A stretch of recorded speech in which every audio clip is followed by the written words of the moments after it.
సాయంత్రం పూట ఇక్కడ బయటకు అయితే వచ్చినాము. ఇక్కడ చూస్తున్నారు కదా, ఇక్కడ మనకు చేనుల పక్కన మనకు ఆవులు కూడా ఇక్కడ గడ్డి అయితే మేస్తున్నాయి. మొత్తం చూసుకోవచ్చు మనకు వాతావరణం ఎట్లుందో. ఇక్కడ మనకు కర్యాడ్ చేయడానికి మొత్తం ఇక్కడ బంధంలో నీళ్ళు అయితే పెట్టిండ్రు. చూస్తున్నారు కదా పొరాలు ఎట్లున్నాయి.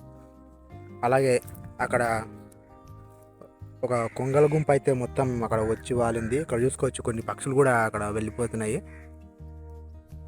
ఇక్కడ ఆవులు అయితే మేత అయితే మేస్తున్నాయి. చూస్తుంది కదా. సో ఇది ఒక వారం క్రితమే మొత్తం వర్షం అయితే కోసి పెట్టిండ్రు. ఇక్కడ ఆవుకు గడ్డి కుప్ప అయితే వేసిండ్రు గడ్డి మేయడానికి. చూస్తున్నారు కదా, ఇక్కడ ఆవులు అయితే మేత మేస్తున్నాయి. ఇక్కడ ముందర చూస్తున్నారుగా కొంగల గుంపు అయితే ఎట్లున్నదో. మొత్తం ఒక పెద్ద గుంపు అయితే ఉంది మొత్తం. ఇక్కడ చెల్లెలు అయితే ఉన్నాయి అవి. ఇక్కడ ఆవులు కూడా మొత్తం గడ్డి మేస్తున్నాయి. చూసుకోవచ్చు, ఇది చూస్తున్నారు కదా మొత్తం ఎన్ని కొంగలు ఉన్నాయి మొత్తం.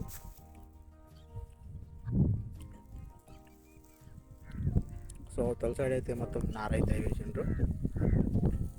సో అవతల పక్క నిన్న అయితే కరిగట అయితే కొట్టిండ్రు.